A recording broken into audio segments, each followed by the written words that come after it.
मुंबईतील चालू असलेल्या सिमेंट काँक्रिटायझेशनच्या रस्त्याच्या कामासंदर्भामध्ये विधानसभेत मुंबईतल्या आमदारांनी चर्चा उपस्थित केल्यानंतर विधानसभा अध्यक्षांनी विशेष बैठक माननीय उपमुख्यमंत्री नगरविकास मंत्री एकनाथ शिंदे साहेब मी स्वतः या उपस्थितीमध्ये मुंबईतल्या आमदारांची त्या ठिकाणी घेतली।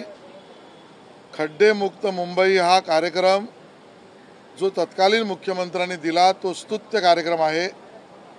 मुंबईमध्ये सिमेंट काँक्रीटचे रस्ते होणं ते पूर्ण होणं याचा अर्थ वेळोवेळी पुन्हा पुन्हा त्याच रस्त्याचं डांबरीकरण करा, तेच खोदानी परत डांबरीकरण करा आणि त्याच कंत्राटदारांना वारंवार कामं देऊन सामान्य नागरिकांच्या पैशाचा अपव्यय होणं या भावना आम्ही त्या ठिकाणी व्यक्त केल्या। आणि या सगळ्या विषयामध्ये सर्व सन्माननीय आमदारांनी आपल्या विभागातील आपल्या रस्त्यातनं त्रस्त होणाऱ्या नागरिकांच्या कामाची आणि नियोजनात प्रशासनातल्या अधिकाऱ्यांच्या दिरंगाईची आणि सर्व त्या ठिकाणी असलेल्या युटिलिटीजचं कोऑर्डिनेशन नसणं असे अनन्य प्रश्न उपस्थित केले। त्या सगळ्यातून माननीय नगरविकास मंत्री आणि विधानसभा अध्यक्षांनी मुंबई महानगरपालिका आयुक्तांना निर्देश दिले, 31 मे पूर्वी लागलं तर जास्तीचं मनुष्यबळ त्या ठिकाणी वापरून आता संपूर्ण उघडलेले रस्ते पूर्ण करावेत। नंबर 2, नव्याने कुठलेही रस्ते आता उघडू नयेत। नंबर 3, याचा पाठपुरावा करण्यासाठी त्या ठिकाणी एप्रिल महिन्याच्या अंतिम आठवड्यामध्ये पुन्हा एकदा रिव्ह्यूची बैठक घेतली जाईल।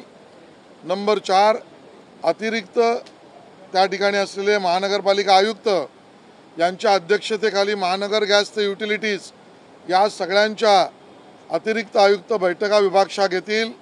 नंबर 5, प्रत्येक रस्त्याचं शेड्यूल्ड वेळापत्रक तो कंप्लीट किती आणि कधीपर्यंत होईल हे असिस्टंट कमिशनर स्तरावर त्याच्याबद्दलची मिनिट्स केली जातील आणि सगळ्या या गोष्टी पूर्ण करताना वेळेवर काम पूर्ण व्हावं म्हणून मी स्वतःसुद्धा त्या बैठकीमध्ये महानगरपालिका आयुक्तांना असं म्हटलं, काही ठिकाणी पिण्याच्या पाण्यासाठी रस्ता खोदावावी लागेल आणि खोदलेला रस्ता वेळेत पूर्णही करायला लागेल आणि समोर 60 दिवसाचा वेळ असल्यामुळे ही कामं जर महानगरपालिकेला आताच्या कंत्राटदाराकडून करणं वेळेत शक्य नसेल तर आपल्या मिलिटरी इंजिनिअरिंगची सेवासुद्धा घ्यावी। भारत सरकारच्या डिफेन्सच्या अंतर्गत असलेल्या पुण्यात जे आपल्या मिलिटरी इंजिनिअरिंगची सेवा आहे त्याचाही पाहिजे तर मदत घ्या, पण मुंबईकरांना 31 मे पूर्वी पावसाळ्यापूर्वी हे रस्ते पूर्ण करा अशी मागणी सुद्धा मी केली। सर, मुंबईमध्ये दिसलेला देवा बुलडोझर देवा पॅटर्न आहे तो आता नागपूरमध्ये सुद्धा पाहिला आहे। नागपूर दंगलीतील जो फहीम खान होता त्याच्या घरावरती सुद्धा अनधिकृत बांधकामावरती बुलडोझर फिरवलेला आहे। मात्र आदित्य ठाकरे अशी मागणी करतात की ज्या प्रशांत कोरटकरला आज अटक झालेली आहे त्याच्या घरावरती आणि भगतसिंग कोश्यारी यांच्या घरावर ही बुलडोझर करण्याची हिंमत तुम्ही दाखवणार का? मुळात मानसिकताच आदित्य ठाकरे आणि त्यांच्या पक्षाची स्पष्ट होते। नागपूरमधल्या कोणातरी एका खान नावाच्या माणसावर झाली तर अल्पसंख्याक मतांच्या लांगुल चालनासाठी कोर्टवर पण करा आणि कोश्यारींवर पण करा। दोघांच्या केसेस काय मला माहीत नाही, दोघांची घर अधिकृत अनधिकृत आहेत की नाही हे आदित्य ठाकरेंना माहिती नसेल, पण केवळ अल्पसंख्याक लांगुल चालनाचा आदित्य ठाकरेंचा प्रस्ताव आहे तो त्या ठिकाणी त्यांची मनस्थिति दाखवतो। जिस तरीके से बयान आदित्य ठाकरे जी का है उसकी तुलना नागपुर के किसी खान के घर से लेकर भगत सिंह कोश्यारी या कोरटकर जी के घर तक लेके जाना, ये जो तुलना है ये करना यही दिखाता है कि अल्पसंख्याक मतों के तुष्टीकरण के लिए उबाटा सेना और आदित्य ठाकरे किस स्तर तक जा सकते हैं। दोनों की केसेस क्या है उनको पता है कि नहीं मुझे नहीं पता, दोनों के घर अधिकृत अनधिकृत है कि नहीं ये जानकारी लिए बिना ये सिर्फ माइनॉरिटी वोटर्स का अपीसमेंट आदित्य ठाकरे कर रहे हैं। एक बहुत महत्वपूर्ण बैठक हुई मुंबई की सड़कों को लेकर, सीसी रोड करने को लेकर कई लोगों का मत एक था, सर्वपक्षीय जो विधायक हैं खासकर मुंबई के उनका एक मत हुआ। आज की बैठक में क्या कुछ लगा? मुंबई शहर में और उपनगर में चलने वाले सीमेंट काँक्रिटाइजेशन रस्ते के प्रयोग को लेकर महाराष्ट्र के विधानसभा में सदन में चर्चा हुई। सम्मान्य अध्यक्ष जी ने उसके ऊपर बैठक बुलाई। जो बैठक आज हुई उसमें नगर विकास मंत्री उपमुख्यमंत्री एकनाथ शिंदे जी भी थे, मैं भी था, सभी दल के विधायक थे। मैं यहाँ पर स्पष्ट करना चाहता हूँ, 2-3 सालों में सीमेंट कॉन्क्रीटाइज करके मुंबई को पॉटहोल्स फ्री करना, ये निर्णय जो एकनाथ शिंदे जी मुख्यमंत्री थे तब लिया हुआ निर्णय, ये उचित और अच्छा निर्णय है। इसके नियोजन में कहीं ना कहीं महानगर पालिका के अधिकारी कमज़ोर पड़े, कंत्राटदारों की रचना में कमज़ोरी है, उसको पूरा करने की आवश्यकता है।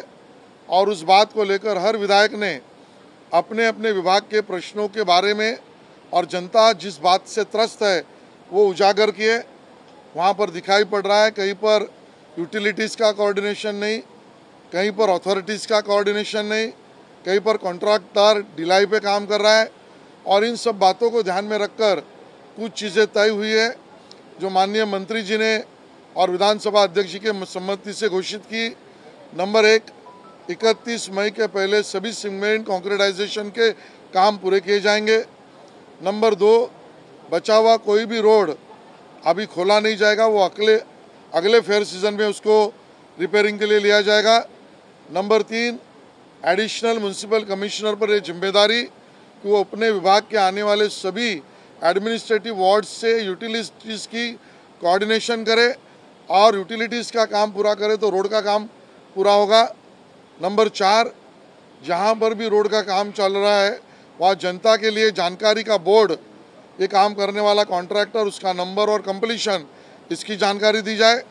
नंबर 5, जिस रास्ते का कंप्लीशन हुआ है काम, उसका ऑडिट रिपोर्ट सोशल मीडिया पर डिक्लेयर किया जाए। नंबर 6, स्थानिक नागरिकों को अपनी यूटिलिटीज़, भले वहाँ पर पीने की पानी की लाइन हो, इलेक्ट्रिसिटी कनेक्शन हो, महानगर गैस हो, अगर वो रोड करते समय टूटता है तो उसकी जानकारी देने के लिए डेडिकेटेड नंबर दिया जाए। इस प्रकार का पूरा निर्देश दिया गया और अंत में अप्रैल महीने के अंत में इसका रिव्यू मीटिंग भी लिया जाएगा। ये भी उजागर किया जनता मुंबईकर जो है उनको तकलीफ न हो और काम भी ज़्यादा हो, ऐसा नियोजन किया जाएगा। मैंने भी एक मांग की है, कहीं पर पीने के पानी के लिए रोड खोलना भी पड़ता है और उसके बारिश के पहले वो काम पूरा करना पड़ता है।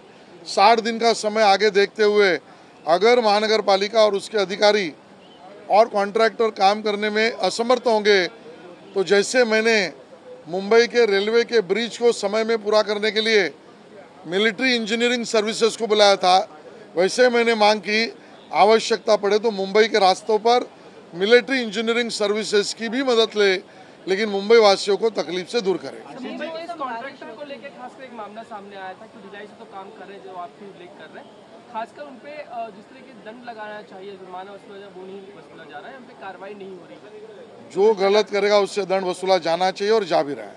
आशीष जी, एक झोपड़पट्ट्यांचा एक प्रश्न है। हिंदी सर हिंदुत्ववादी सरकार है और ऐसे में डेवलपमेंट के नाम पर, विकास के नाम पर मुंबई महाराष्ट्र में कई जो पुरातत्व मंदिर है वो तोड़े जा रहे हैं, स्वयंभू मंदिर है वो तोड़े जा रहे हैं। सर क्या कहना चाहेंगे? देखिए, जो प्रोटेक्टेड मॉन्यूमेंट है, जो प्रोटेक्टेड स्ट्रक्चर है और जो हिंदू मंदिर है उसको हाथ लगाए बिना भी डेवलपमेंट का काम करना चाहिए, ये हमारा कहना है।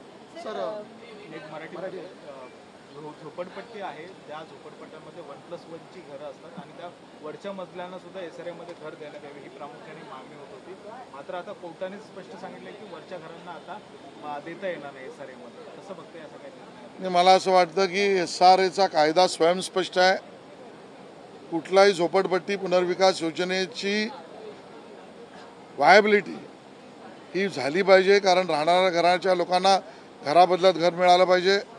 कोर्टाचा आदेश नक्की अभ्यास करू, पण प्रधानमंत्री आवास योजनेत कोणालाही बेघर ठेवलं जाणार नाही याची चिंता करू, ही सरकारची भूमिका आहे।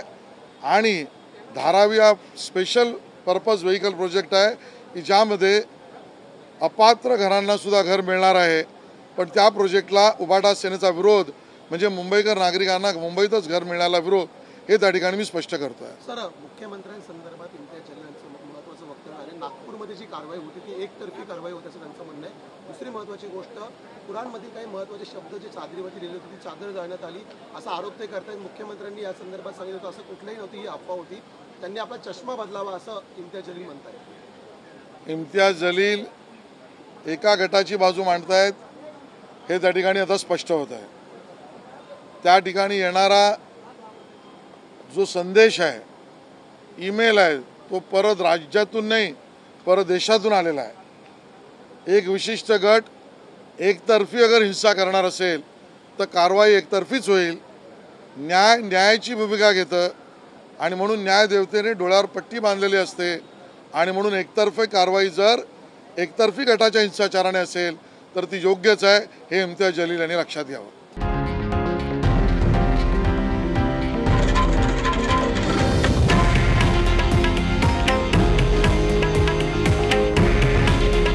हे आहे देशातील नंबर 1 न्यूज नेटवर्क आणि आपण पाहत आहात TV9 मराठी। काळजी तुमची, हित महाराष्ट्राचं।